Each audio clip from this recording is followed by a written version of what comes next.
cambio en cuanto a los temas. Conversamos en la carrera, tuvimos reuniones y vamos a ver un poquito más de algo y un poquito menos de otra cosa. ¿Ya? No vamos a exagerar, pero bueno, es una asignatura bastante amplia, bastante fuerte, son los cambios de todo lo que son las industrializaciones y es la mezcla de todo lo que ustedes han venido aprendiendo hasta el día de esta semestre anterior. ¿Sí? Las operaciones unitarias es una mezcla de lo que ustedes aprendieron en cálculo, en física, en química, y qué otra materia está por ahí. Bueno, si me escapa una, por ahí la vamos viendo. ¿Sí? Pero principalmente es unión de esas cosas. ¿Ya? Todo lo que son cálculos, lo que es física y lo que es química. ¿Sí? La base de las operaciones unitarias, bueno, las operaciones unitarias son la base de los procesos industriales.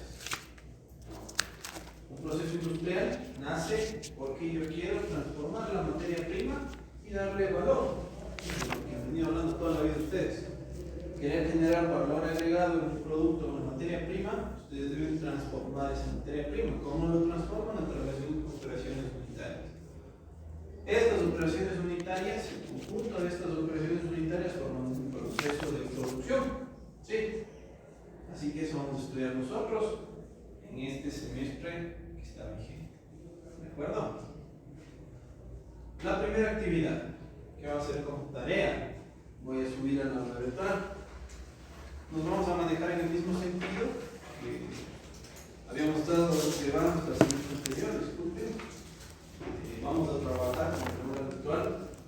Las tareas, los niveles, las consultas van a tener que ser subidas a la plataforma. ¿Todos tienen acceso al aula virtual?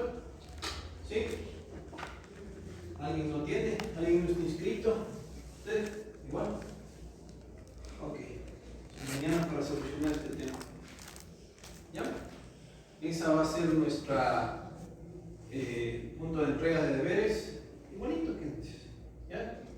La única diferencia va a ser que ustedes van a dar pruebas aquí, van a tener que escanear esa prueba y subirla a la virtual. ¿De acuerdo? Esa va a ser la única diferencia. ¿Ya? Ya no van a tener pruebas en línea, ya no van a tener pruebas de opción múltiple ni ninguna de esas cosas. El día, por la siguiente clase, o cuando ya sirva esto, les ofrezco explicar un poco la rúbrica de evaluación. Yo evalúo con ejercicios, evalúo lo que ustedes puedan hacer. No me gusta evaluar mucho con opción múltiple porque eso no me dice nada. ¿Sí? Entonces yo le evalúo su criterio y evalúo cómo ustedes están resolviendo algún problema que estemos revisando en el momento. ¿De acuerdo? ¿Hasta ahí alguna pregunta?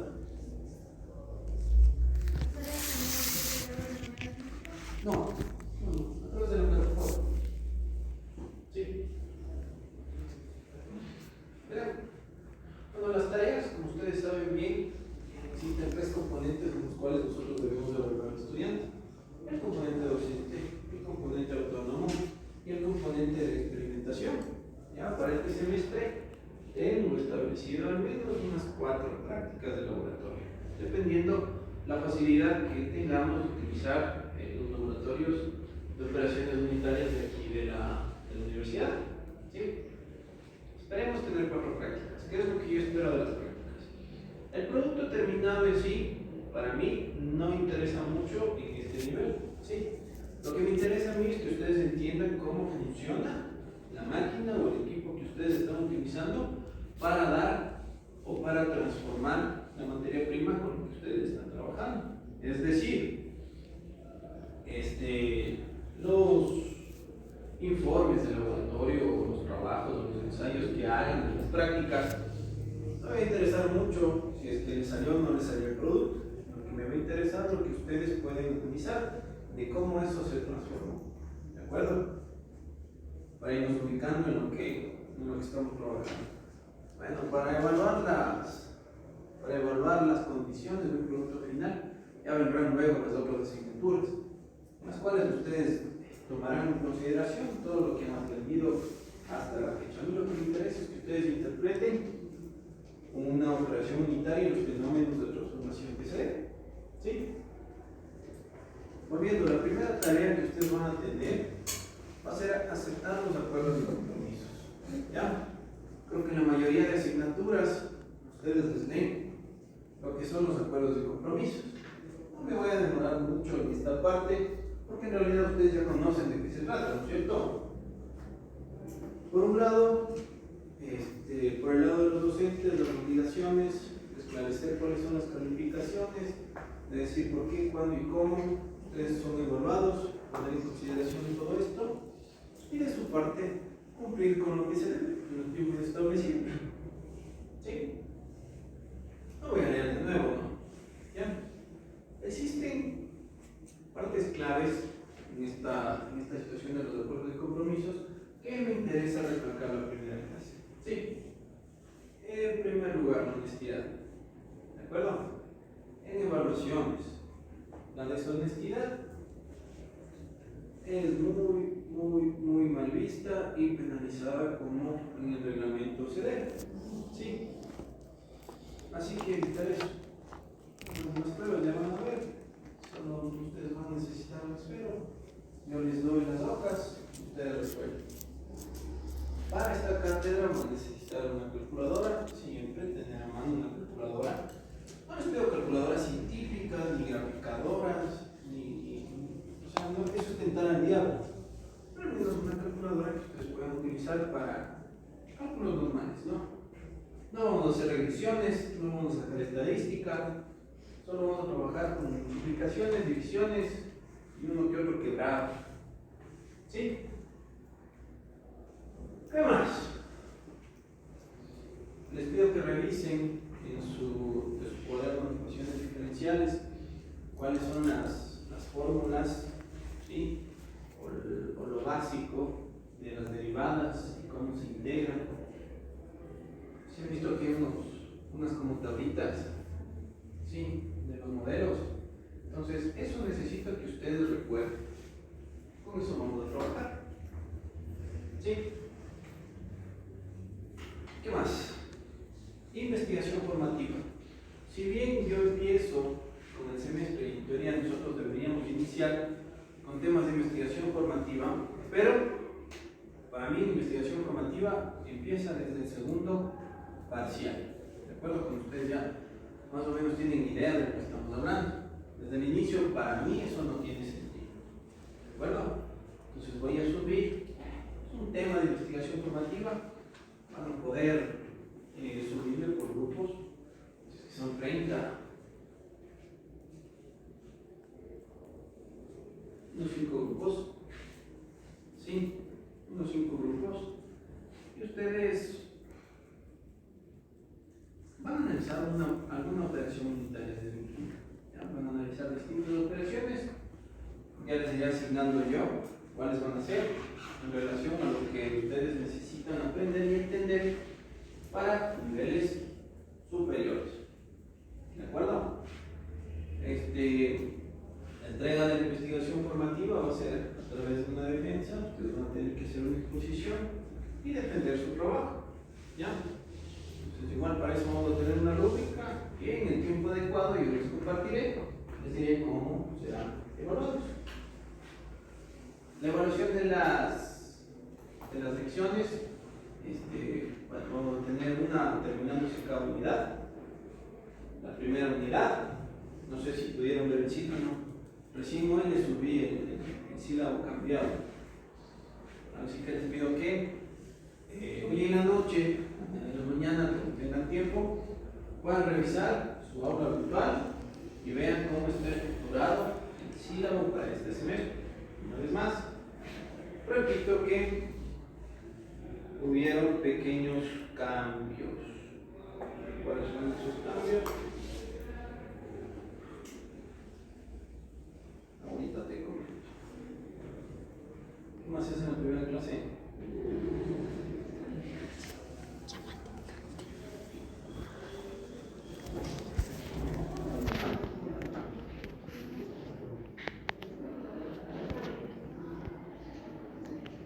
¿Cuándo tienen en su horario clases con Alexandra Miquetoma?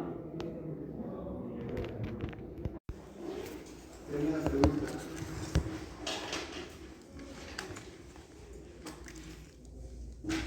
Definir las leyes de la termodinámica. Pues que se acuerden. Escriban esto. Ahí me ponen todo lo que me puedan decir. Váyanse a la mitad de la primera hoja.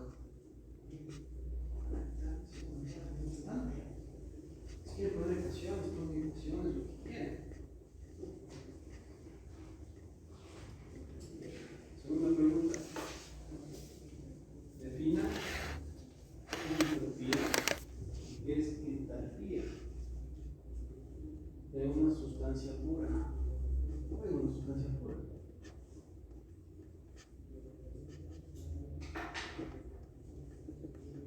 En el reverso de la hoja.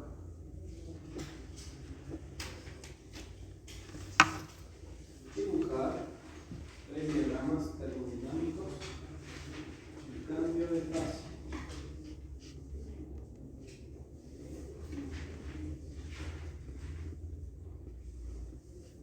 Es decir, iguales, ¿no? ¿Les gusta? 3 diagramas termodinámicos. ¿Qué más?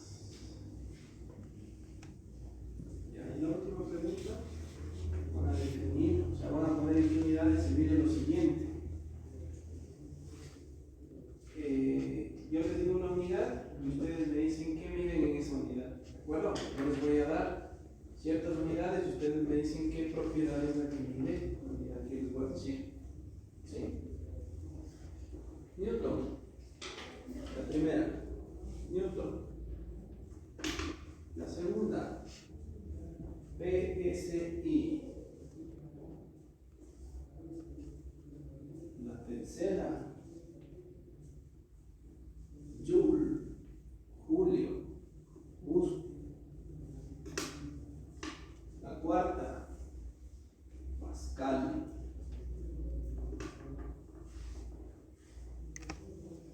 Ya. Tienen 10 minutos.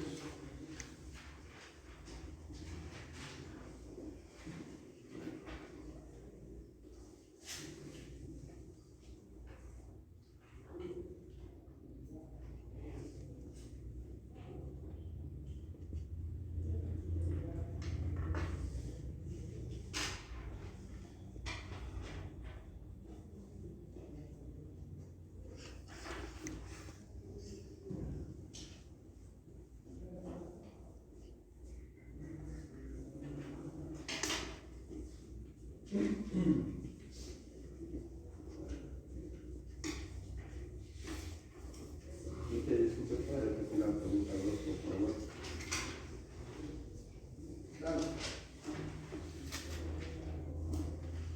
Ya, defina qué es entropía y entalpía.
A ver, como les iba comentando, en la segunda unidad nosotros vamos a hablar sobre los balances, tanto de materia como de energía.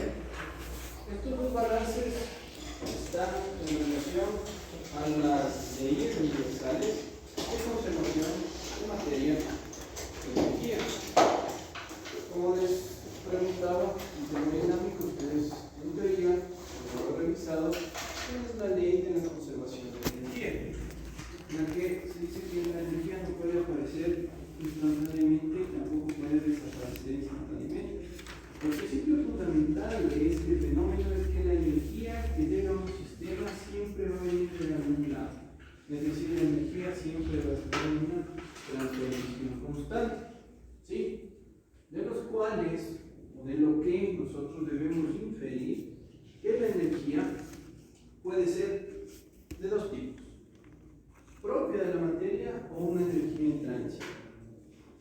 Bueno, las energías en tránsito son dos principalmente, las que estudiamos en termodinámica, que son el calor y el trabajo. ¿Sí? Nosotros vamos a abarcar el tema de los balances de energía siempre desde el punto de vista de la transferencia de calor. No nos interesa mucho el trabajo. Bueno, nos debería interesar, pero el tiempo no nos da. ¿Sí?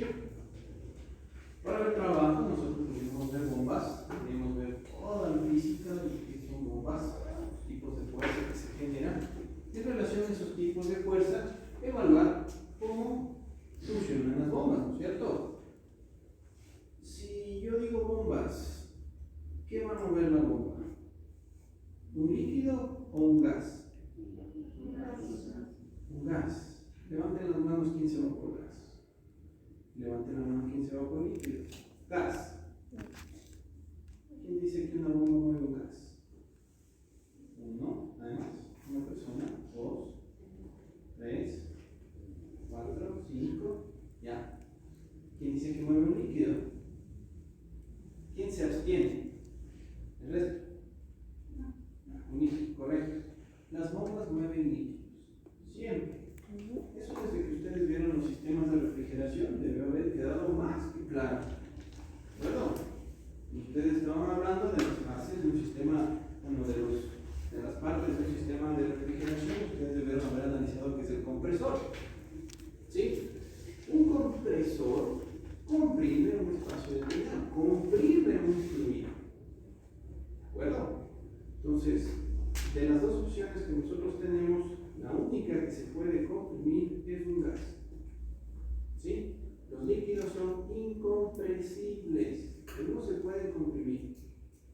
Bueno, entonces, la máquina o el equipo que me ayuda a mover líquidos se llama bomba. La máquina o el equipo que me ayuda a mover un gas se llama compresor. ¿De acuerdo? Si entra gas a una bomba, el equipo se puede dañar. No sé si ustedes habrán trabajado alguna vez o habrán visto alguna vez que para que funcione una bomba tú tienes que cebar. ¿Han trabajado alguna vez con una bomba? ¿Han visto? ¿No? Quizás en casa cuando tienen una cisterna y quieren mover el agua de un lugar a otro, deben cebar la bomba. La bomba no puede trabajar con gas adentro del sistema, puede dañar. ¿Sí? Solo va a trabajar con líquido. Igual el compresor. A un compresor no puede ingresar humedad, porque si ingresa humedad se daña. Es lo que pasa con los refrigeradores. Si habrán escuchado alguna vez, ¿cierto? Es que ingresa humedad al compresor, el compresor deja de funcionar. Si deja de funcionar el compresor, se daña la refrigeradora. Ya no hay el ciclo de refrigeración. ¿De acuerdo? Vale. Introducción principal. ¿Ya? Entonces, nosotros vamos a abarcar los balances de energía desde el punto de vista de calor. ¿Por qué calor? En el industria de alimentos, sí, realmente, que es lo que a nosotros más nos interesa ver, existen fenómenos de operaciones unitarias que sirven para asegurar la inocuidad de un alimento. ¿A través de qué? A través de transferencia de calor.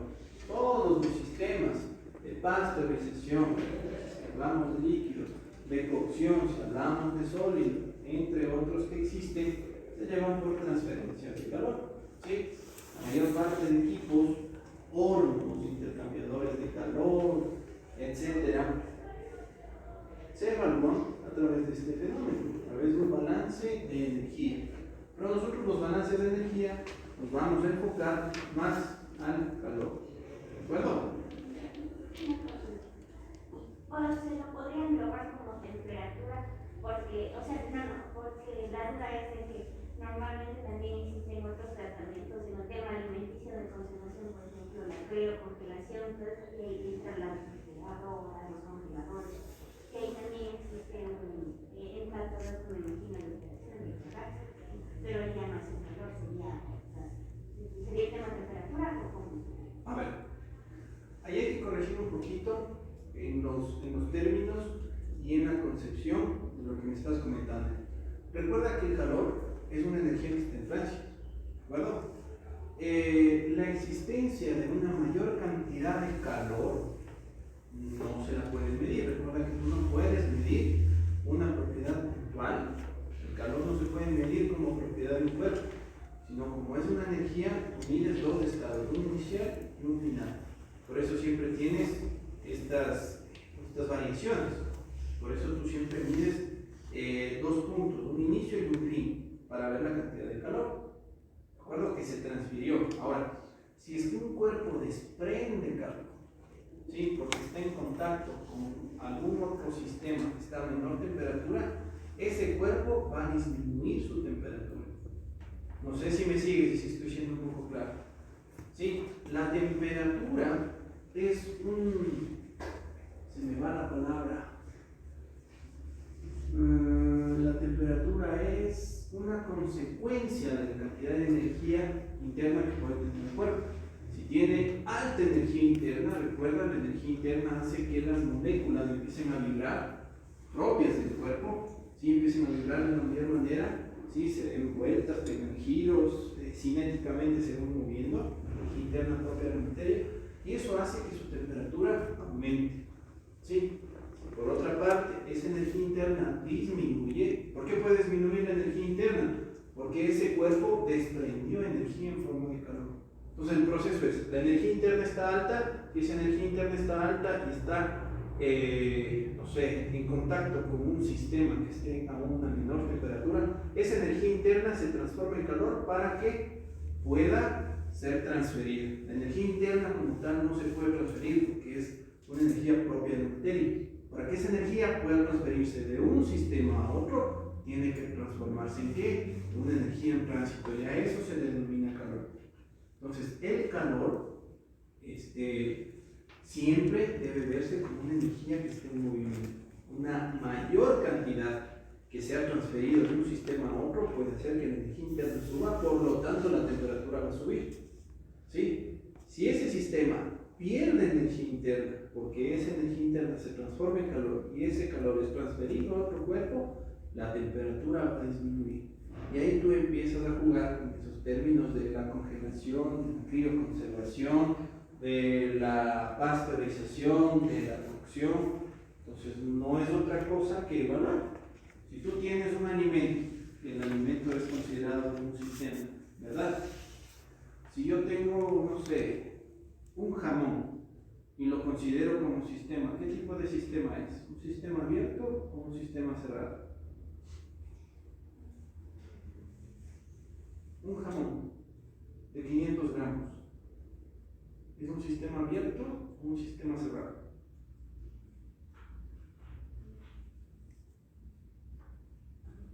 Abierto porque puede entrar energía y también puede ser transformado. Abierto porque puede entrar energía y también sale. Ok.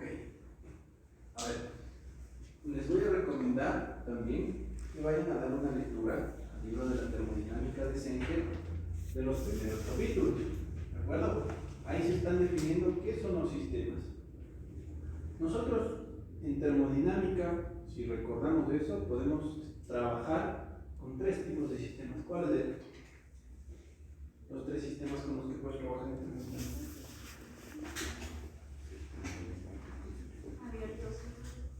Abierto, cerrado y semiabierto. cíclico. No. No es abierto, cerrado y semiabierto. El sistema cerrado no se llamaba. ¿Qué no lo tenía? ¿Qué son largas? Con magnesia incluida.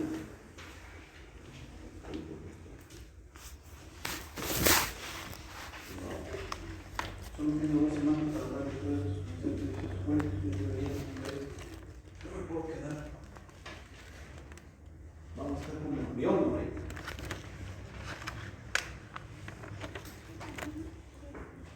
Ya, no voy a acabar de nombrar lo que era sílabo para dar una pequeña reseña de todo lo que se supone que deberían entender y saber.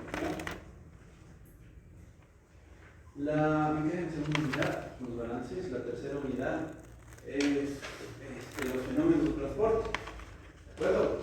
Fenómenos de transporte, ¿a qué se refiere? Cómo, ¿sí? Ciertas condiciones se van de la materia prima hacia otro lado, o cómo se transporta ciertas materia prima hacia otros lugares, o hacia otros sistemas. De eso se tratan los fenómenos de transporte. Tenemos tres fundamentalmente: la transferencia de cantidad de movimiento, la transferencia de energía y la transferencia de energía. Entonces nosotros vamos a analizar los fenómenos de transporte dentro de todo lo que significa estos tres tipos de transferencia. ¿De acuerdo? ¿Sí? Nos vamos a quedar un minutito en la transferencia de cantidad de movimiento. ¿Por qué? Porque la transferencia de cantidad de movimiento es fundamental para que ustedes entiendan cuáles son los fenómenos que un alimento puede tener si es que tú lo quieres mover de un lugar a otro, si lo quieres mezclar. Entonces vamos a hablar de temas como la viscosidad, las relaciones entre el aire y el alimento, el agua. ¿Sí? Vamos a hablar un montón de esos temas. ¿Sí? Y la cuarta unidad, que van a ser 60 horas, está destinada a nuestra hablar de operaciones unitarias como tal. ¿De acuerdo? ¿Qué veremos de las operaciones unitarias como tal? El principio básico y una ecuación de cálculo. Ecuación de cálculo que va a ser, bueno, una de las principales. Entiendan que cada operación unitaria que nosotros podemos ver, podemos dedicar un semestre entero a cada una. ¿De acuerdo? Si nosotros quisiéramos ahondar un poco en cómo funciona una operación unitaria, cuáles son las variables de control de todo ese proceso, al menos podríamos dedicar entre 1 y 2 semestres para ver cada una, porque es un mundo bastante complejo. ¿De acuerdo? Para entender cómo funciona el proceso de filtración, ¿ustedes han filtrado alguna vez? ¿Sí? Entonces, eso a una escala industrial, ustedes ya deben calcular. ¿Sí? Estaba conversando con algunos compañeros de segundo, de tercero, no de segundo, y les decía que un ingeniero, una persona que empíricamente aprendió a hacer un proceso, se diferencia porque ustedes, antes de realizar el proceso, ya tienen una idea teórica del producto que van a obtener. La persona empírica, ¿no? ¿Cierto? ¿Sí? ¿Comprenden? Yo siempre pongo el ejemplo que, al menos desde el punto de vista industrial, el mayor laboratorio que cada uno de ustedes tienen es la cocina de su hogar. ¿Sí? Todos y cada uno de los procesos que ustedes hacen en la cocina de su hogar lo pueden hacer a escala industrial. Ustedes operaciones unitarias como las que vamos a ver, las hacen para las personas que han cocinado alguna vez y cocinan a diario, las hacen siempre. Todas esas operaciones tienen sentido. ¿De acuerdo? ¿Sí? Por ejemplo, si ustedes ponen a hervir agua, ¿qué es lo que hacen? Cogen 1 litro de agua, más o menos 1 litro, ¿no es cierto? Porque llenan una olla, ponen en la hornilla, prenden la hornilla y ¿cuánto tiempo espera? ¿Saben cuánto gas utilizan acaso para calentar y que esa agua pase a hervir? ¿Saben a qué temperatura está hirviendo? Controlan bien ese proceso para que solo llegue al punto de hervor y no existan pérdidas. ¿Quién ha quemado una olla por dejar agua hirviendo mucho tiempo? Levante la mano. Yo sí. Gracias. Una persona. Y el resto no. Ya, ¿sí ves? Entonces, todos hemos hecho eso. Y ahí entendemos que existen transferencias. ¿Sí? ¿Por qué se quemó el agua? ¿Por qué se quemó el agua? Porque cambió de estado, se hizo vapor. ¿Y ese vapor a dónde pasó? ¿A dónde? Perdón. A la atmósfera. A la atmósfera. A un sistema que es el ambiente, ¿no es cierto? ¿Y el ambiente qué pasa con el ambiente? El agua que estaba en estado líquido se hace vapor y ¿a dónde va? Al aire seco. ¿Y qué hace con el aire seco? Lo hace más húmedo, ¿no es cierto? Estamos hablando de transferencias. Para que se caliente el agua, nosotros necesitamos transferencia de calor. Para que ese calor tenga o llegue a todas las partes del sistema o de la olla o del agua que está dentro de la olla, vamos a necesitar movimiento. ¿Cómo es ese movimiento? Cuando la temperatura cambia en un líquido, la presión también lo hace de cierto modo.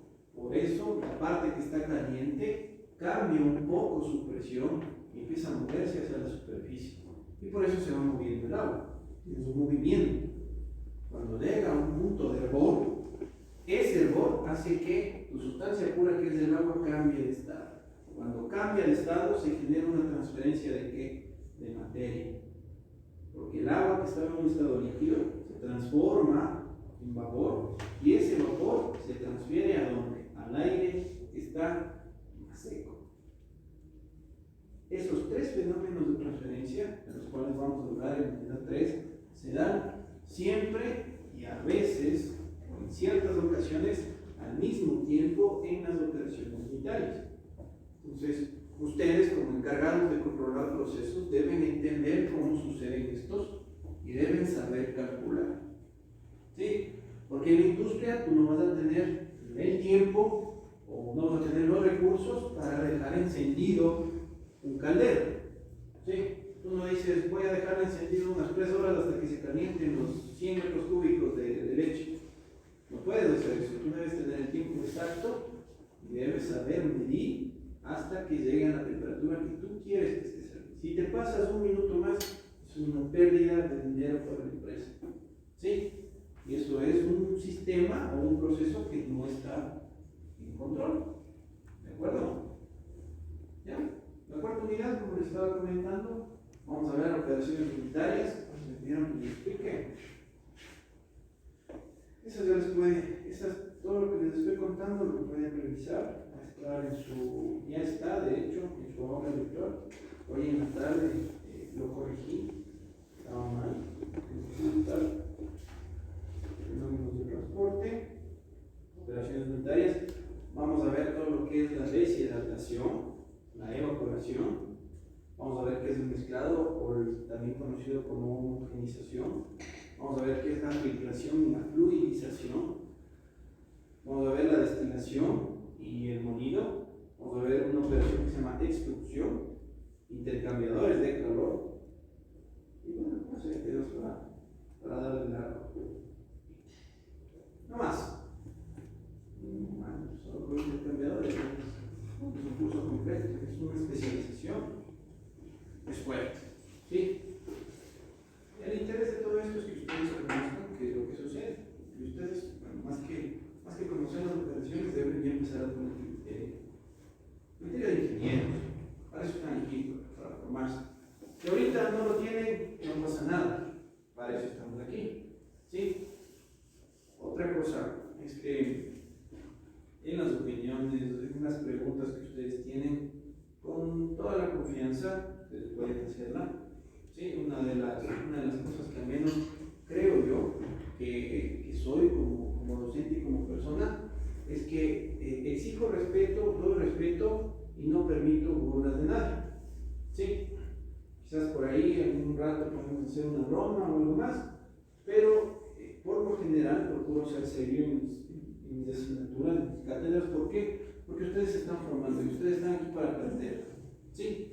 Así que no tomen a mal mi actitud, no tomen a mal mi forma de dar las clases. No estoy bravo, de repente se vayan a confundir con eso, pero no me gusta hacer chiste de algo que es formal. ¿Sí? Aquí nosotros estamos formando ingenieros y quiero que ustedes vayan teniendo el criterio necesario para que después puedan tomar decisiones. ¿De acuerdo? ¿Sí? ¿Preguntas?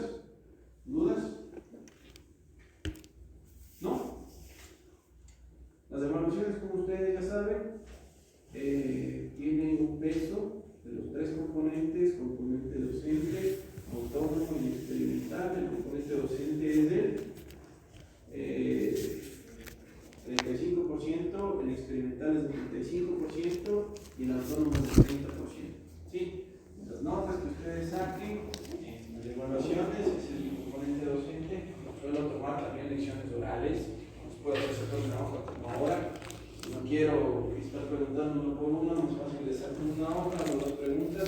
Tenemos los resultados, son evaluaciones. Vamos a tener una evaluación después de cada unidad. Esta primera unidad tiene 2 semanas, así que procurar hacer una evaluación de las 2 primeras unidades. ¿Sí? Deberemos hacer eso. Y hasta la semana 8 ya empezaremos a ver todo lo que es fenómenos de transporte, es decir, vamos a estar hasta la mitad de fenómenos de transporte, y eso es bastantísimo. Entonces, cuando estemos viendo algo de fenómenos de transporte, ahí se tomará una segunda evaluación y ahí quizás tendremos la del parcial. ¿Sí? A ver, ahorita que sí que estamos en presencial, es más fácil realizar trabajos. Como les dije, los deberes ya me tienen que presentar en la plataforma, pero también sugiero que tengan listos y a la mano, no sé cómo lo deben ustedes o cómo les guste. Si quieren tener cuaderno, tengan cuaderno; si quieren tener carpeta, tengan carpeta; si quieren tener lo que sea de esta asignatura, tenganlo. Lo que a mí me interesa es que si es que yo no me peleo con el Moodle, esa cosa estar pasando de uno en uno porque tengo 30 estudiantes y eso a veces puede venir una desgracia, yo les puedo pedir de forma califica, no trabajo para calificar, si es más rápido. Estoy desocupado y puedo trabajar más rápido. ¿Sí? ¿De acuerdo? Entonces, ay, me disculpan que me contradiga, pero ahorita me acordé que estaba ahí en un relajo. Ya está para poner las observaciones. ¿El trabajo de un trabajo? Yo procuro que sea a mano. ¿Por qué que sea a mano? Porque para hacer a mano, tú al menos lees para que transcribes. Entonces, mejor sea a mano. No soy muy fan de tener una gran cantidad de trabajos porque eso también para mí es un tiempo. ¿Ya? Y por mis otras cuestiones, en realidad el tiempo de docencia se me hace bastante corto. ¿Sí? No puedo decir que me voy a dedicar el fin de semana a revisar todo eso porque a veces el fin de semana tengo que dedicar a otras cosas, a gestión. ¿De acuerdo? Entonces, tener todo listo, tengan todo ahí ordenadito, hasta para que ustedes puedan, no sé, estudiar para una prueba, tengan ahí sus oraciones ordenadas, todo lo demás. Las presentaciones no las voy a subir al aula virtual, en la aula de salas para los deberes. Les voy a dar los libros, los pueden ustedes consultar. Esos libros que me paso, todas las presentaciones son una copia de lo que está en el libro, no pasa nada si no les paso las presentaciones, que lo único que yo hago es copiar el libro y ponerle en una presentación, así que nada. Y a veces ni siquiera las presentaciones voy a poner ahí, sino que vamos a trabajar con accesar en los marcadores. ¿Sí? Vamos a utilizar en este periodo académico al menos 3 libros. ¿Ya? Existe un libro de IVAs. Quisiera que los chicos que ya lo tienen, no sé si me pueden ayudar escribiendo, el de IVAs de Giancoplis, operaciones unitarias de ingeniería de alimentos, y el Giancoplis que es la introducción a las operaciones unitarias, o algo así. Sí. Sí. Esos 2 libros me van a ayudar, pasándolos a ustedes, los chicos. Con todo en el aula virtual voy a ver si puedo poner el link para que ustedes se descarguen, lleguen a la página y se descarguen. No avisarán, pero son libros que bueno, están en internet, pero legalmente no podría decirles que se bajen, que los imprimen. Pero les digo que están en internet, yo les puedo dar una idea de lo que contar. ¿Sí? También están en la biblioteca, pero hasta que ustedes vayan a la biblioteca, les piden un relajo, solo porque hay 1 o 2. Y de ese 1 o 2, después ustedes se van a pelear para sacarlo, mejor que tienen en sus máquinas porque está escaneado por aquí, pero es algo con lo que se trabaja siempre. ¿Sí? Les voy a pasar otro libro, que igual, bueno, este libro está en inglés, no creo que tengan ningún problema, no sé si existe un problema con darles material en inglés. Un poco. Bueno, si es que hay problema, le ponen el traductor, no es fácil. Y en realidad ustedes deben irse acostumbrando a trabajar con eso. A mí también me cuesta, ya, pero vamos a hacer el intento. ¿De acuerdo? Tengo por ahí, me ayudaron bajándome, estuve investigando en este periodo de vacaciones y tuve un libro de Science League, vi una oportunidad. Y también veo que habla mucho y es justamente de operaciones unitarias enfocadas a la ingeniería en alimentos. ¿De acuerdo? A ver, yo no me puedo enfocar mucho a productos no alimentarios porque la literatura de los productos no alimentarios es muy específica para ese tipo de procesos. ¿De acuerdo? Pero las operaciones unitarias prácticamente son muy similares. ¿De acuerdo? O nosotros no vamos a hablar de materia prima y productos terminados, no me interesa. A mí lo que me interesa es que ustedes entiendan qué pasa a la vida. ¿Qué pasa cuando esa materia prima se está transformando en algo que sea útil para ustedes? ¿De acuerdo? Y dentro de todo este proceso es lo que nos sirve todos estos libros. Entonces ahí ustedes van a encontrar cuáles son los temas. ¿Sí? Estos otros 2 que les cuento, a ver, el uno son una mecánica de fluidos de Sanger. Y el otro, como está en inglés, lo tengo por ahí y les voy a hacer llegar en no sé si por WhatsApp, si yo bien dije un representante, no sé si ya trabajaron en eso. Pero te voy a mandar mañana para que les ayude. Después cuando venir aquí en su representante, ahí ustedes tomarán la mejor opción. ¿De acuerdo? De mecánica de fluidos de técnica les digo, ahí van a encontrar bastante de lo que vamos a hablar. ¿De acuerdo? Las 7 estamos bien.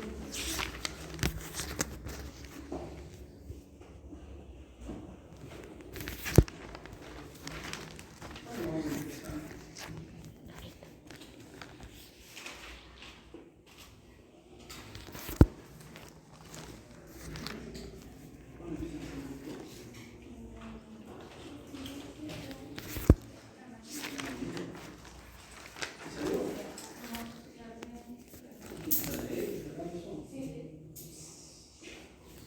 Ok, a ver, no me tomen nomás guaguas, créanme que también quisiera ir a la casa, primer día, integración, que buscamos no, pero siendo sincero no alcanza el tiempo.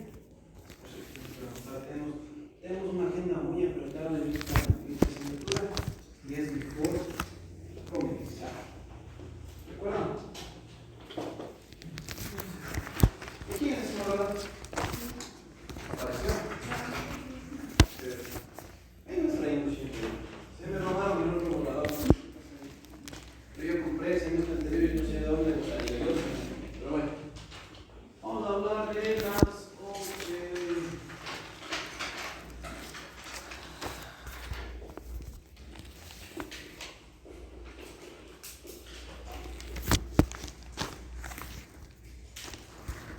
las operaciones unitarias. ¿Ya? Como les había comentado, ustedes lo van a poder leer en libros. Las operaciones unitarias es lo que está sucediendo cuando la materia prima se quiere transformar en algo más. ¿De acuerdo? Son operaciones o cambios que tiene la materia, ¿sí?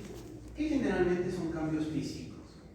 Cuando me refiero a cambios físicos, me refiero a cambios de propiedades físicas que pueda tener cualquier tipo de materia.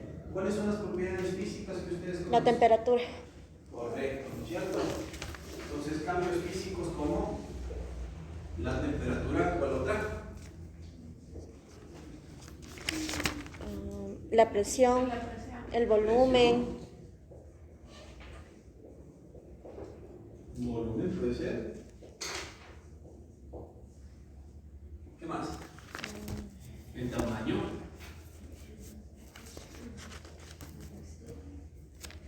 ¿Qué más? La forma. Bueno, podríamos poner la forma y englobarle como tamaño. ¿Qué más?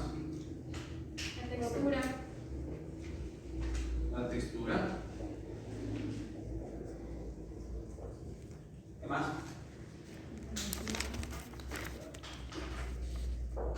Textura. Bien, pero mucho que ver. ¿Qué más?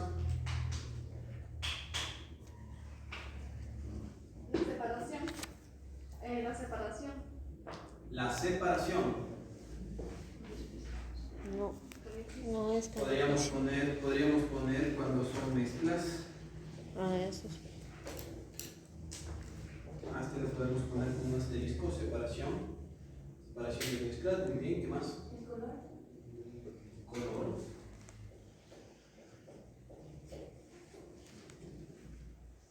Analicemos un poquito. El color, ¿por qué puede cambiar en un alimento? Pero aquí yo estoy hablando con estudiantes que ustedes son medio ingenieros. Ahorita son agroindustriales, les falta los ingenieros. Como agroindustriales, ustedes me tienen que decir cuáles son o cómo cambia el color del alimento. ¿Cómo piensan que ustedes cambian? ¿A través de qué método pueden cambiar? De una clarificación. Por la función. Ya, ¿y ese método cuál es? El punto es, a ver, lo que yo estoy preguntando es que ustedes tengan una idea, que vayan razonando, que vayan teniendo este pensamiento crítico, que pase en la cocción. Si me dices la cocción, yo te digo sí. ¿De acuerdo? Pero el punto no es ese, porque es un tema muy general. Ahora, si es que de esa generalidad nosotros nos adentramos un poco más, lo que yo estoy preguntando es qué sucede para que cambie el color. Una clarificación. ¿Ya? ¿Y qué pasa con la temperatura? caliente. ¿Qué pasa cuando se calienta? Hay una transferencia de energía. Hay una pérdida de la humedad. ¿Ya? Ojo que cuando ustedes me dicen se calienta, confundimos el calor con una elevación de la temperatura. Ojo. O sea, ya tenemos que ir diferenciando entre estos criterios. ¿Qué pasa? ¿Qué pasa con el alimento? Ustedes ya han visto química orgánica, ya han visto bioquímica, ya han visto física, ya han visto un montón de cosas. Como les dije, esto es la unión de todo. ¿Qué pasa cuando yo aumento la temperatura a un alimento? Se calienta. Bueno, no hablemos si calienta, aumenta su energía interna. ¿Y qué pasa cuando aumenta su energía interna?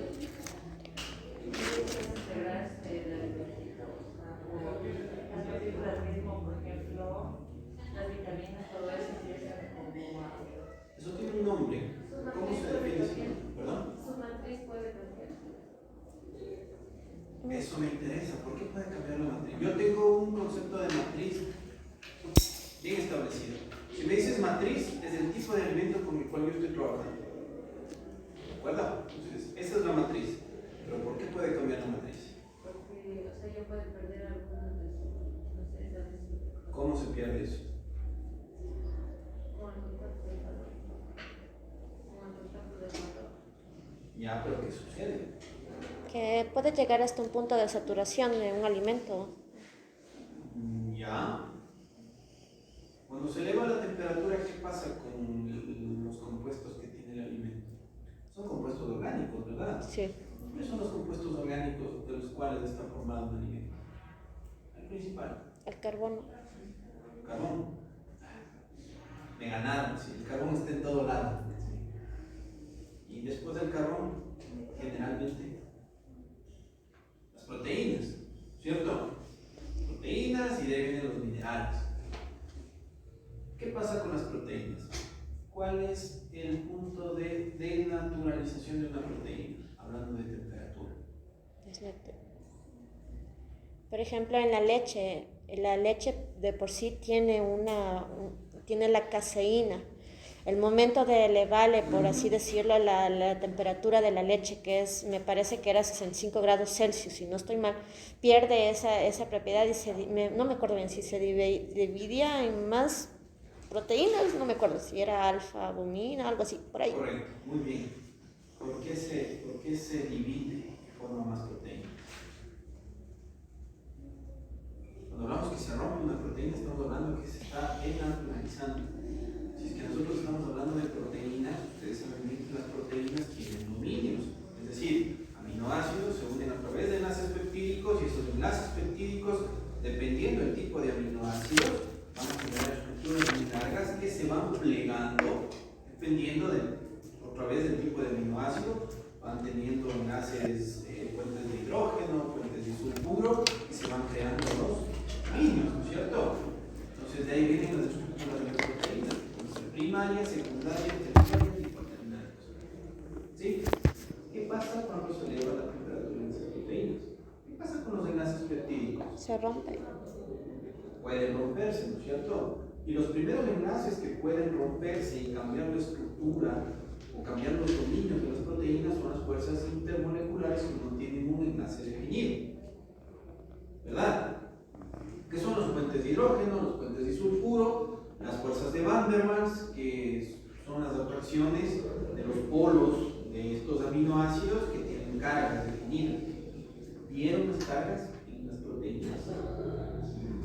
¿No? Hay que mejorar en eso. Pero bueno, una proteína se denaturaliza, es decir, cambia su estructura.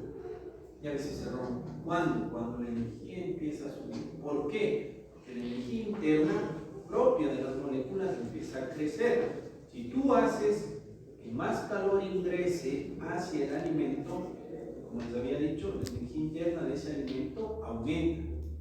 ¿A qué me refiero? Esas proteínas van a empezar a querer moverse más. ¿Recuerdan el concepto de energía interna? El movimiento de las moléculas empieza a crecer y eso hace que estos enlaces se rompan. analiza la proteína. ¿Y qué pasa cuando la proteína se desnaturaliza? Cambia, como dijo la compañera. Si en la leche tienes caseína, elevas a una temperatura mucho tiempo, tú vas a causar que esta proteína se rompa y que se formen otras proteínas. Las proteínas que se formaron de esta ruptura van a tener otras funciones, ¿cierto? Entonces tu alimento va a cambiar, necesariamente, dependiendo de la cantidad de tiempo y la temperatura a la cual tú sometas a tu alimento, tú vas a tener un cambio más o menos drástico. Entonces ustedes van a tener que definir qué es lo que quieren cambiar del alimento y qué les sirve o no. En la producción de quesos, ustedes también han estado en discusiones porque hemos hablado.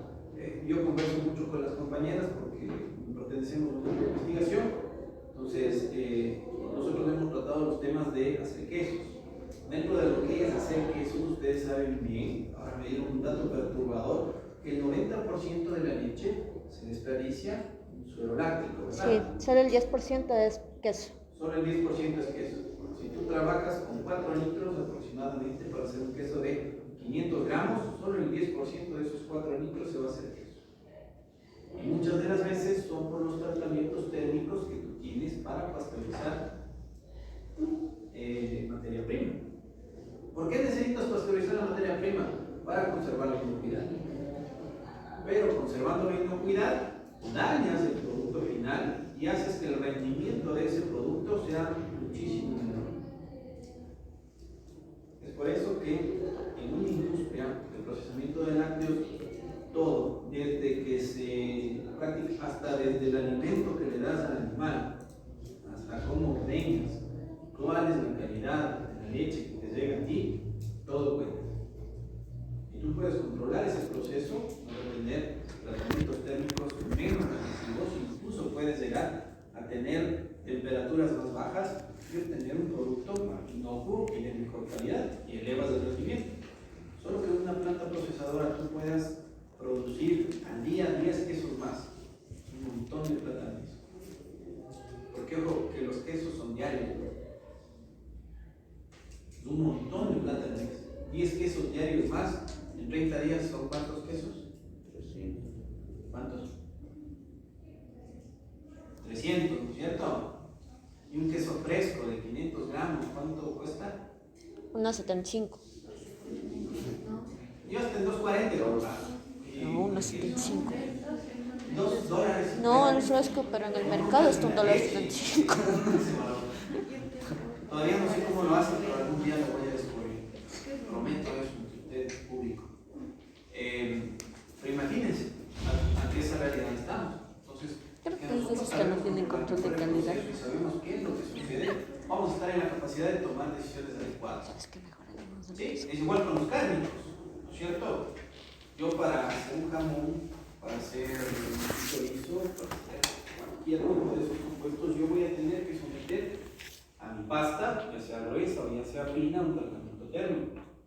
Dentro de ese tratamiento térmico yo voy a tener condiciones adecuadas. ¿Sí?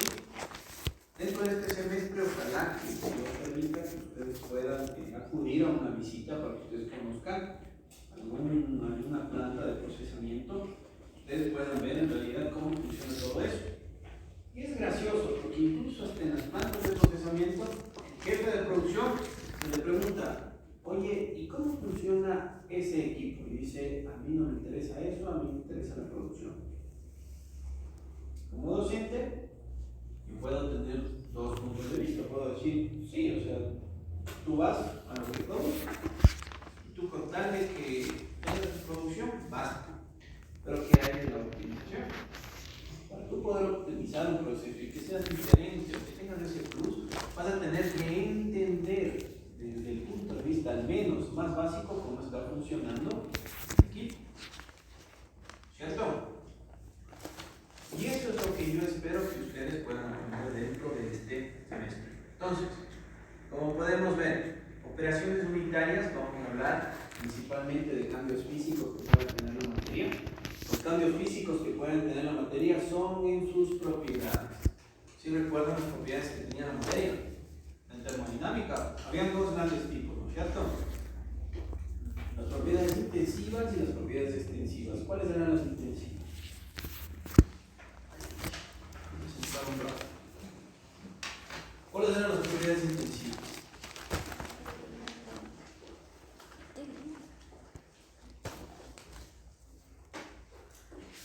Aquí vamos a ver. ¿Está bien esto? ¿Sí? ¿No? No parece que estoy enojado. ¿No? No, no es que te digo, es que me han dicho que a veces cuando yo hablo, cuando estoy dando una clase, me parece que estoy enojado, por eso, está bien, bien. ¿Cuáles son las propiedades intensivas?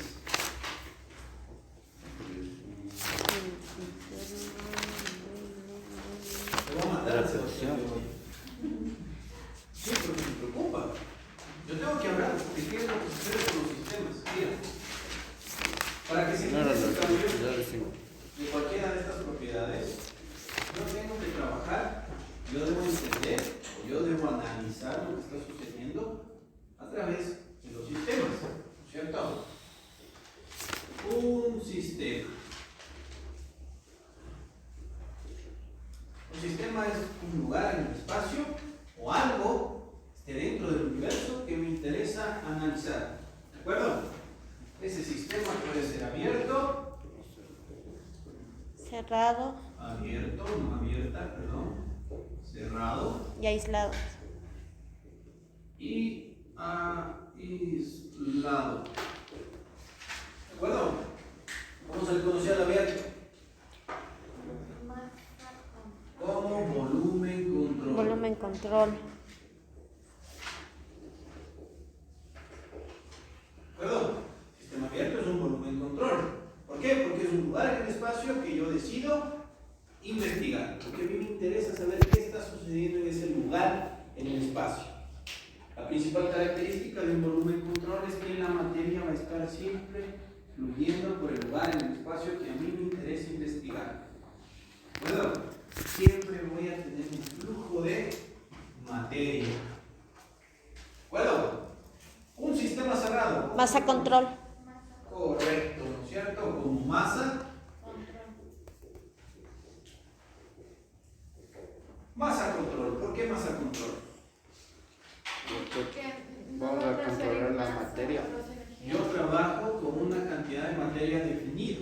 ¿Sí? Si yo digo, de todo el universo, a mí me interesa trabajar con un jamón de 500 gramos. Yo estoy definiendo ahí una masa. Yo no estoy definiendo más ni menos. Yo no estoy hablando de un flujo, yo no estoy hablando de un intercambio de materia. Estoy hablando de una cantidad de masa unidad. Y por eso se conoce como masa control. ¿De acuerdo? ¿Y qué es el sistema aislado? Que no tiene transferencia de masa y energía. Correcto, ¿no es cierto? Entonces, el sistema aislado es un sistema cerrado, adiabático.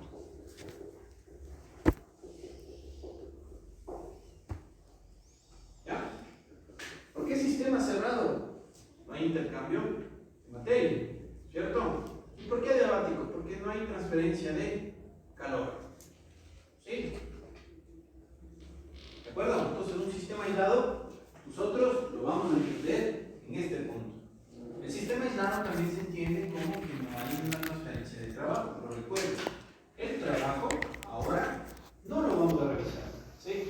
Vamos a desprender un poquito de ese término. Cuando yo digo adiabático, no hay transferencia de energía como calor. ¿De acuerdo? Entonces, para que exista una variación, temperatura, presión, volumen, tamaño, textura, separación de mezcla de color, yo necesito que lleguen energías y salgan energías, ¿no es cierto? ¿Cuáles son las energías en tránsito que se conocen? Calor y trabajo. Ya les dije, correcto, el calor y el trabajo, ¿no es cierto? Calor lo identificamos con la letra Q y trabajo con la letra W. Para hablar en los mismos temas, ¿qué significa la letra Q minúscula y la letra, pongámosle así, W minúscula? ¿Recuerdan eso? Cuando una propiedad pierde la dependencia de la masa, ¿no es cierto? Entonces, este es un calor específico, esto es un trabajo específico. ¿Sí? ¿Qué pasa si yo le pongo un punto aquí arriba? Es flujo mágico. Estoy hablando de un flujo, ¿no es cierto? Estoy hablando que se está moviendo cierta cantidad de energía. Un flujo másico, un flujo por cantidad de area por unidad. ¿De acuerdo? ¿Sí? ¿Vieron esto una vez? ¿No? Nunca jamás en la vida. Ustedes sí. Entonces, está claro que para transformar o cambiar las propiedades físicas de la materia, nosotros vamos a necesitar generar un cambio en unidad. Este cambio se da en equipos, y esos equipos, o a este tema, o a este fenómeno de cambio, se lo conoce como operación unitaria. Una operación unitaria es un cambio físico que tiene la materia. Para que este cambio físico suceda, yo tengo que ejercer una acción, es decir, yo tengo que brindar una propiedad, yo tengo que generar una energía para que esa energía llegue al sistema, ¿de acuerdo? O salga de ese sistema y se genere un cambio. Preguntas.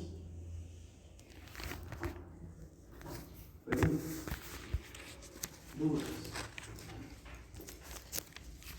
¿Está claro? ¿Por qué es necesaria una energía? ¿Tú eres tu nombre Roy? Ya, Roy, a ver. Estado, ¿por qué el Estado? No, tranquilo, estás mal. Explícame, ¿por qué el Estado?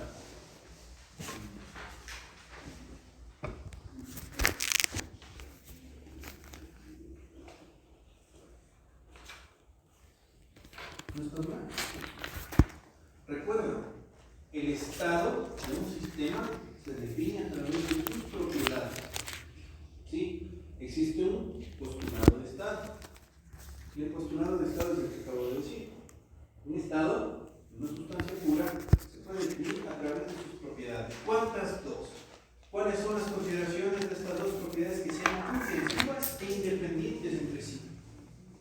A través de dos propiedades intensivas de la materia, tú puedes definir el estado del sistema. ¿Se recuerdan esos conceptos? Ese es el postulado de estado.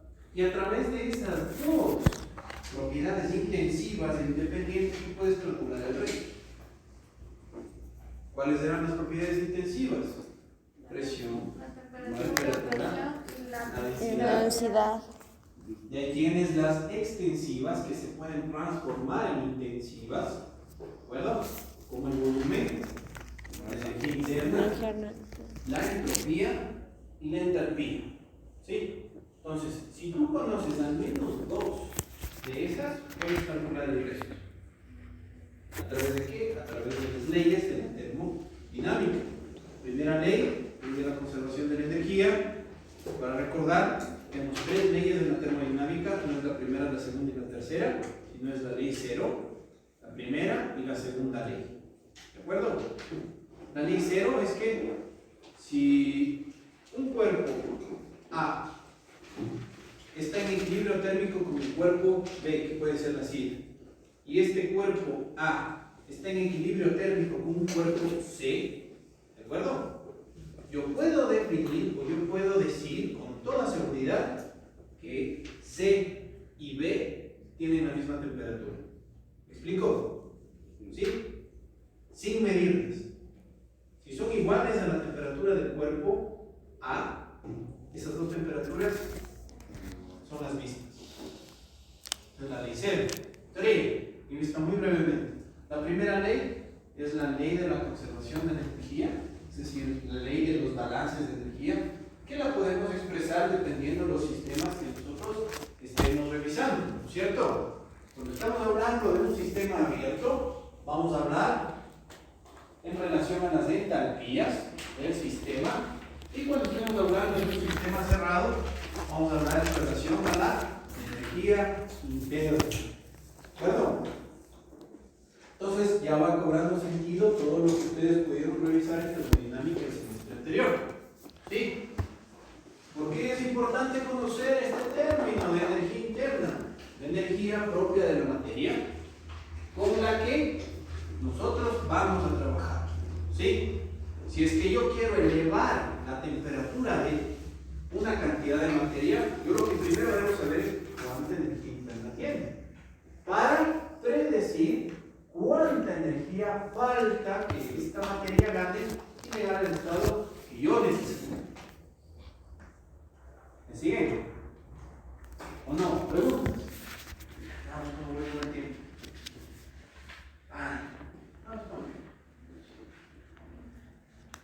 ¿Me siguen o no me siguen? ¿No? Sí. ¿No? ¿Se perdieron? ¿Quién se perdió? Alza la mano. 1, 2, 3, 4, 5. Híjole. A ver. Vamos a poner aquí un Te voy a pequeño explicar gráfico. que voy tomando fotos. Esto es un sistema. ¿Ya? Y este sistema está formado por moléculas, ¿verdad? Entonces yo puedo decir que este sistema, los circuitos que estoy poniendo aquí, son moléculas. Como una galleta con chispas. Entonces, estas moléculas van a tener una energía interna. Un cero, una energía interna inicial. ¿A qué me refiero con energía interna de las moléculas que están formando? No sé, imagínense que esto es un jamón. Y las cantidades de moléculas que van a estar unidas para que esto tenga la estructura que tiene están representadas por círculos, ¿cierto? Entonces, la energía interna que tienen estas moléculas es la capacidad que tienen para moverse, para vibrar, para que los enlaces, para que los giros moleculares se den, ¿no es cierto? Entonces, si esto tiene una energía interna muy baja, esto va a tener una temperatura baja, ¿sí? No se está moviendo, no tienen movimiento, no generan estas partículas, no vibran mucho. Entonces, si eso no sucede, yo tengo una energía interna baja, ¿de acuerdo? Por ende, la temperatura de este compuesto es baja, o de este sistema va a ser baja. ¿De acuerdo? ¿Sí? ¿Estamos? Entre menos movimiento tengan estas moléculas, se podría interpretar en ciertas condiciones, ojo, que esta energía interna es menor. ¿Sí? Ahora, ¿qué pasa cuando ustedes quieren calentar este sistema? ¿Qué pasa? No hablemos de calentar, porque ya vimos que este término puede causar confusión. ¿Qué pasa si ustedes quieren elevar la temperatura de esto? ¿Qué es lo que tienen que hacer? Si yo te digo, calienta el alimento, calienta un jamón de 500 gramos, ¿qué es lo que hacen ustedes? ¿Cómo le calientas al jamón? ¿Seguro? En aceite. ¿Cómo calientas un jamón de 500 gramos? Si te digo, tienes que hacer la cocción de este jamón. Te voy a poner otro ejemplo. Tú tienes una pechuga de pollo, ¿no es cierto? Ya. Te digo, cocina la pechuga de pollo, no vas a decir en el microondas. En la olla. Ahora también hay otro sistema, pueden decir en el air fryer. Como sea. Inglés específico, pero lo importante es que entendieron a lo que me refiero. ¿Sí? Ustedes me pueden decir, sí, utilizo este equipo y me va, pero comúnmente, ¿cómo cocinamos una pechuga de pollo? En una olla. ¿En una olla con qué? Con agua. ¿Y esa agua qué tiene que estar? Caliente. Caliente, ¿no es cierto? Entonces, ahí cumplimos el segundo principio de la termodinámica, que el calor se transmite de un sistema que tiene una temperatura mayor hacia un sistema que tiene una temperatura menor, ¿cierto? ¿Qué es lo que sucede en el agua que está caliente? Está transfiriendo energía, está transfiriendo calor hacia la pechuga de pollo que está en una temperatura más baja, ¿cierto? ¿Qué es lo que se genera con esto? Un equilibrio El movimiento, no, primero, que el calor ingrese a la pechuga de pollo, que es tu sistema que igual estás trabajando, y ese calor se transforma en qué? ¿En qué se transforma el calor? ¿Por qué? el agua está hirviendo porque tiene energía interna alta, ¿no es cierto? Pero esa energía interna del sistema del agua como tal, cuando está en contacto con la pechuga de pollo que está más frío, dos sistemas que tienen diferentes temperaturas, inmediatamente empieza un fenómeno de transferencia. Entonces, la energía interna del agua se transforma en ¿qué? En calor, ¿cierto? Y ese calor, ¿hacia dónde se dirige? Hacia el cuerpo. Hacia tu pechuga o hacia tu alimento, ¿cierto? Ese calor, cuando ingresa a tu alimento, ¿qué es lo que pasa? ¿En qué se transforma?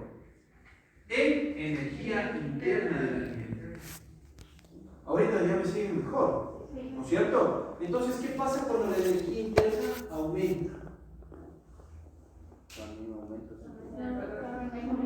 Aumenta su temperatura, va a aumentar el movimiento de las moléculas, van a tener mayor giro, van a vibrar más. ¿Qué va a pasar con las proteínas?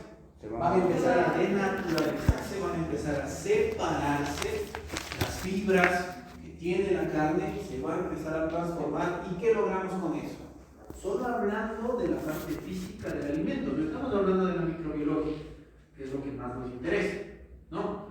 Solo desde el punto de vista físico. Va a tener físicamente una apariencia distinta. Cambia el color, cambia la textura, cambia todo. El tamaño, el volumen. Porque la energía interna aumentó. La energía interna aumenta, mi sistema cerrado va a cambiar. ¿Por qué? Porque las moléculas lo hacen. Entonces, para que yo pueda generar un cambio físico a un alimento, yo debo generar un desequilibrio de las energías.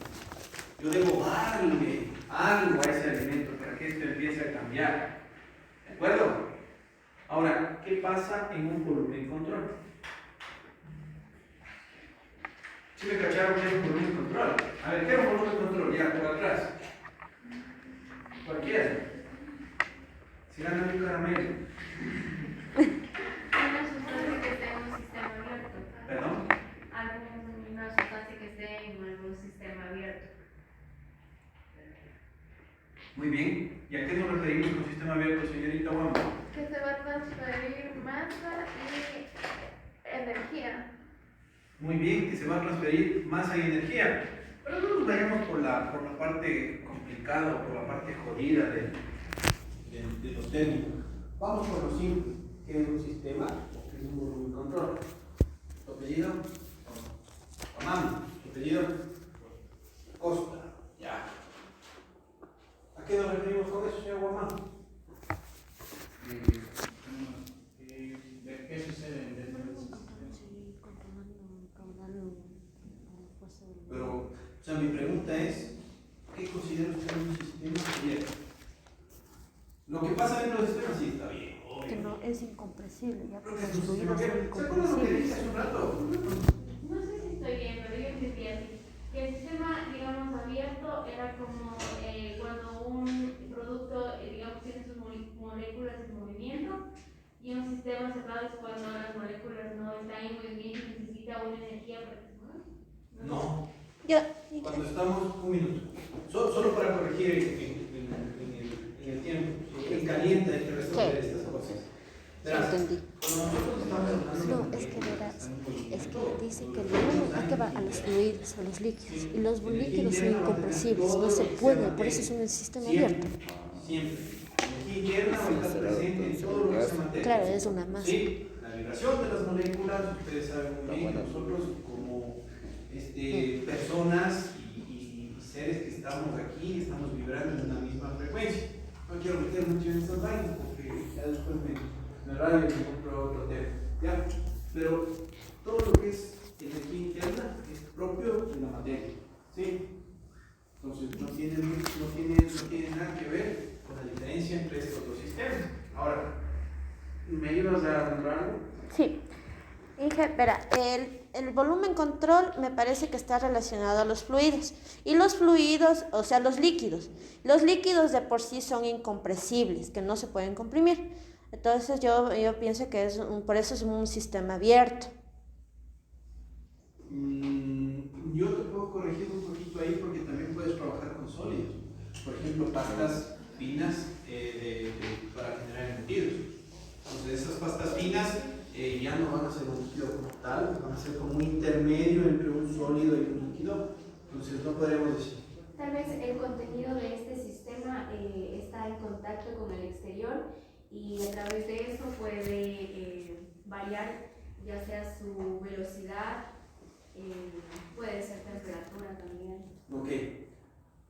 Lo que les voy a recomendar es una cosa, ¿ya? No hagan referencia a que un sistema abierto, y eso fue lo que me dijo una compañera, que un sistema abierto es todo lo que tú puedes ver y el sistema cerrado es lo que no ves, No, lo que está encerrado. es fácil de Puede ser lógico, ¿no? Pero en realidad no es el concepto de un sistema cerrado, es una cantidad de materia por la que estás trabajando y que no exista un cambio que no exista flujo de energía, que no exista flujo de materia. Y si tú trabajas con una cantidad, 500 gramos de jamón, un litro de algún líquido, o lo que sea, tú conserves eso y la materia no cambie, no varíe. ¿Sí? Cuando yo estoy trabajando con una cantidad de materia definida. Y después, olvídense de todo lo que estamos hablando. ¿Quién les dice que era un volumen control? Un sistema abierto. Se analiza un punto específico del... No era un punto, muy bien, era un lugar en el espacio. Si yo analizo un lugar en el espacio por el cual tengo un flujo de materia, eso es un sistema abierto. ¿De acuerdo? Ejemplos de un sistema abierto. Voy a estar por acá, por ejemplo, en una tubería. ¿Ya? Por esta tubería yo tengo, no sé, que se está moviendo. Se está moviendo leche por aquí, ¿cierto? Entonces ingresa desde un lugar inicial y pasa hasta un lugar final. Un sistema abierto sería que yo quiero analizar este lugar en el espacio. Yo quiero analizar esta sección de la tubería. Si yo quiero analizar esta sección de la tubería, ¿sí? Yo pongo mi frontera. Recuerden eso, que siempre cuando estemos hablando de un sistema cerrado, la frontera va a ser real. ¿De acuerdo? En muchos de los casos la frontera va a ser fija. Estamos hablando de no sé, sólidos o fluidos incompresibles que no se pueden comprimir. ¿De acuerdo? Y en mi sistema abierto yo voy a tener fronteras imaginarias. Las fronteras imaginarias me van a servir para delimitar el lugar en el espacio que yo quiero analizar. ¿De acuerdo? ¿No? ¿No? Genial. Tú tienes un pedazo de tubería. ¿De acuerdo? Y de todo este pedazo de tubería solo te interesa analizar qué pasa en donde está la línea punteada. En ese lugar. ¿De acuerdo? Entonces, como yo les había explicado, la tubería, o dentro de esa tubería, tú tienes un flujo de leche constante. Tienes leche que se está moviendo. ¿Ya? Dentro de este límite, que va a ser tu sistema abierto, tú tienes un flujo de materia constante. Eso ya le hace sistema abierto. Es por eso que lo analizamos como un lugar en el espacio. Ya no lo analizamos como una cantidad de materia, sino como un lugar en el espacio. ¿De acuerdo? Entonces, si yo analizo un lugar en el espacio y estoy entendiendo que voy a tener entrada y salida de materia, yo ya no puedo analizar el cambio en las propiedades físicas a través de la energía interna. Porque esta energía interna va a estar cambiando cada vez o en cada tiempo. ¿Por qué? Yo tengo un flujo de materia. ¿Cierto? Es ahí donde nace el término de la entalpía. Yo voy a ver qué entalpía tiene la materia cuando está pasando por esta región o por este espacio. ¿Me explico? ¿Qué es la entalpía? ¿Qué entienden por entalpía? Me comienzan a contestarte 5 minutos. a ver, entalpía. Vamos a ver. Aquí tengo. ¿Dónde? Entonces, La entalpía es la cantidad de energía que nos explica el estado de un sistema a través, de un sistema. ahora en cristiano.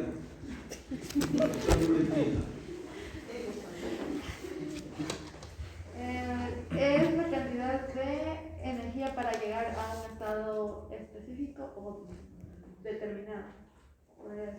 Yo te entiendo, está bien. ¿A ustedes me entienden? Ustedes están en problemas, porque deberían entender. Vanessa, ¿verdad? La cantidad de energía que se necesita para poder generar Ya.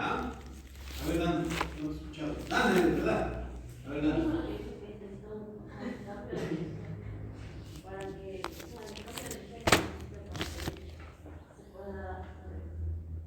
¿Ya? ¿Alguien más? Todo está bien, sí. Pero tengo compañeros que todavía no lo entienden. Y ese concepto ustedes ya deberían manejarlo muy bien. Lo que han dicho sus compañeros tienen razón. Comprenden bien cuál es el término de la entalpía. Hay que sentarse a leer un poquito. Ojo, que lo que les voy a decir ahorita no les va a sacar de todas sus dudas. Yo les voy a hacer entender desde el punto de vista más lógico, pero ustedes deben complementar lo que les voy a explicar ahorita, yendo, sentarse, leyendo en la termodinámica de Singer. ¿Qué significa este término? Porque si no entienden qué es entalpía, les va a ser bastante complejo entender lo que es la entropía. ¿Sí? Y la entropía no solamente es el desorden que tiene la materia, que todo tiene el desorden. Son conceptos muy generales, pero la entropía es... Amiga, ¿me prestas para tomar fotos de tu consulta? La entalpía es la cantidad de energía que tiene un sistema para estar en condiciones específicas. ¿De acuerdo?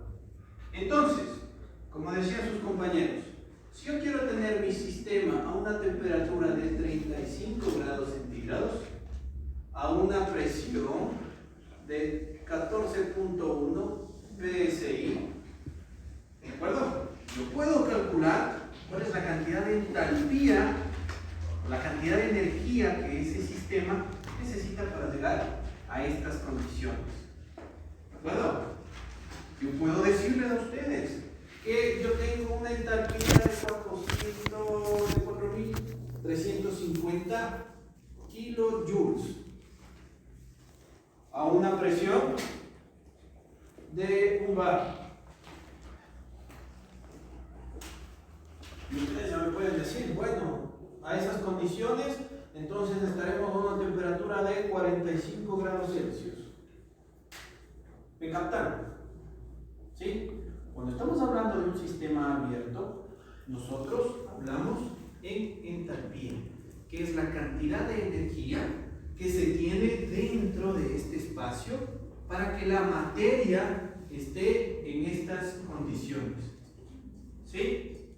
Si yo estoy hablando de un sistema cerrado, para que mi sistema cerrado llegue a una temperatura de 35 grados centígrados, a 14 psi, yo debo hablar de energía interna. ¿Sí? ¿De acuerdo?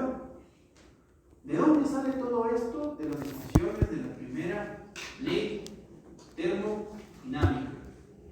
La variación de la energía interna, que es igual. Esta es igual.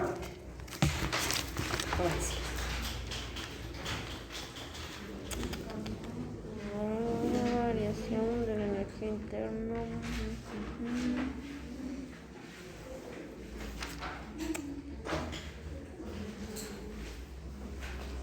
Y el cambio de entalpía es igual.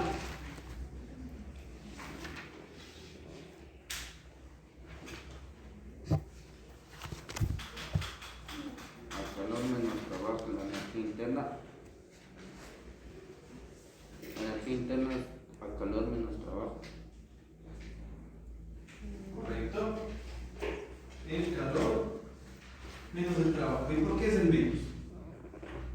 Porque está entrando calor y está saliendo menos. ¿Perdón? Menos masa. Eso No. ¿Por qué es el calor menos el trabajo?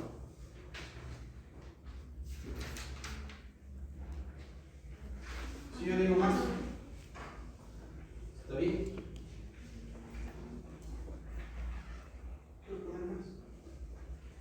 Si yo quiero poner menos aquí, ¿estará bien? ¿Quiero poner menos? ¿No?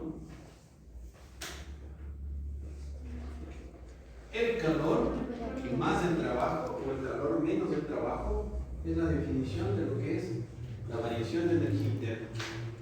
Y ustedes van a tener que leer por qué.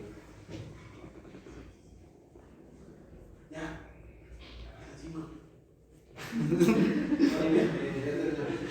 ¿Qué es la variación de la energía? ¿Qué es la variación de la entalpía? ¿Qué es igual a la variación de la entalpía? ¿Ah? ¿Perdón? O sea, la ecuación y la La variación de la entalpía es la presión de la temperatura. ¿Qué es la variación de la entalpía? Es la variación de la energía interna. Correcto. Es Más igual a la densidad. variación de la energía Más la interna. densidad. Más la densidad. No, no es densidad. Más el presión. trabajo El trabajo. de la presión. Trabajo de la presión. ¿Cierto? Entonces tiene sentido. Cuando yo estoy hablando de la variación de energía interna, es la cantidad de calor o trabajo que está ingresando a mi sistema para que la energía interna cambie. ¿De La acuerdo? densidad Ahora, si es que estoy hablando de variación de entalpía, la variación de entalpía se da en un sistema abierto porque me está hablando que yo debo evaluar el cambio de la energía interna y el trabajo de la presión. ¿Por qué el trabajo de la presión? Porque para que yo pueda considerar un sistema abierto, yo necesito hablar de un flujo de materia. Es decir, la materia se tiene que estar moviendo. Y la materia únicamente se va a mover a través de un trabajo. ¿De acuerdo? ¿Ya? Corto 5 minutos, brother. Sígueme borrando, por favor.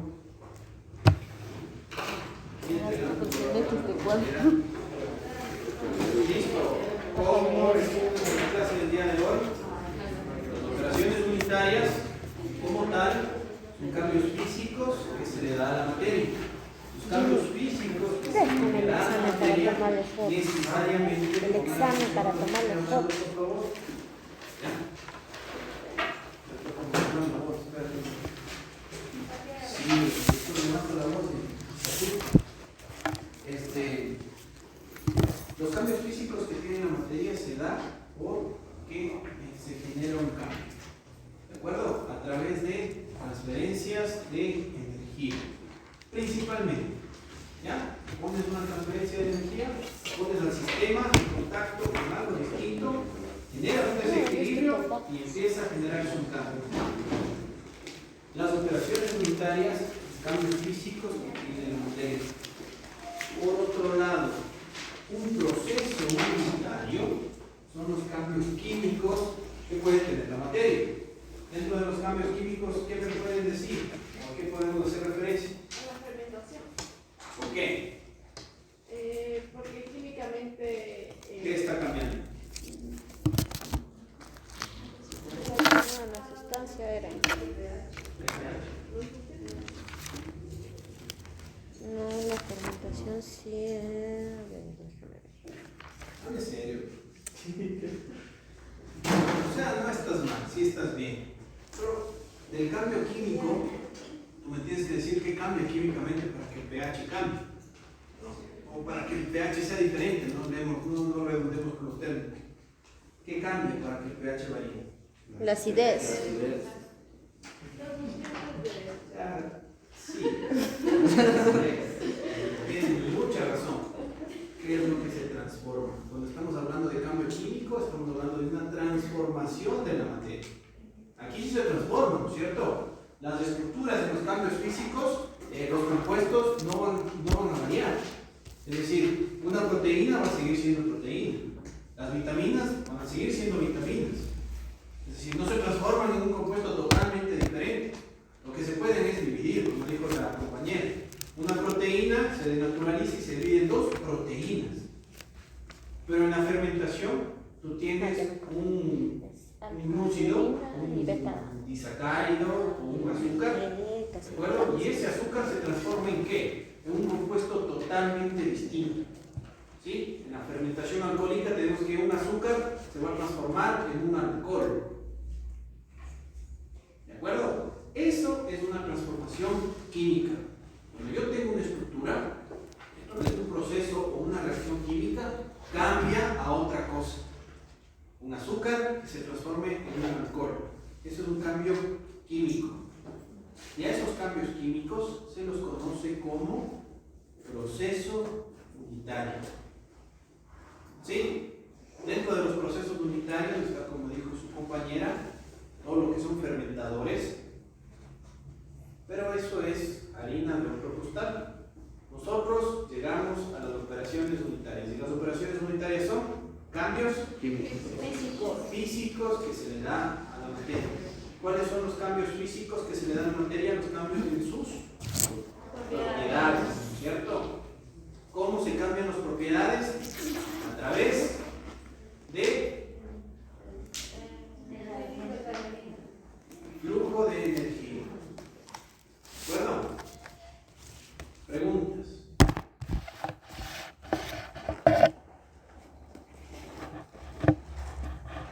Con esto el viernes vemos sistema de unidades. Se acabó casi la primera unidad. Fácil. Para balance de materia. Nos queda por esto, Diego,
llévales nomás el resultado. Hecho. Me avisas que yo también estoy por ahí. Ok, Diego. Hasta luego.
No puede llegar por la situación de su lugar de origen.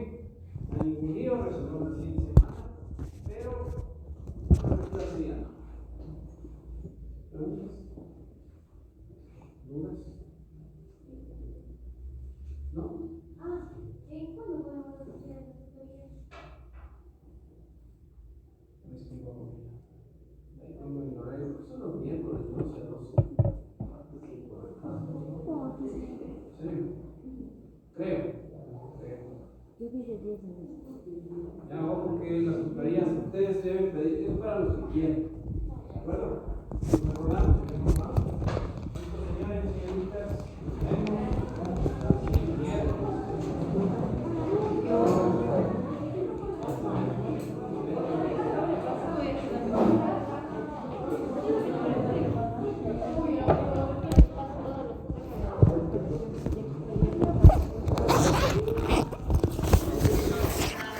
cállese.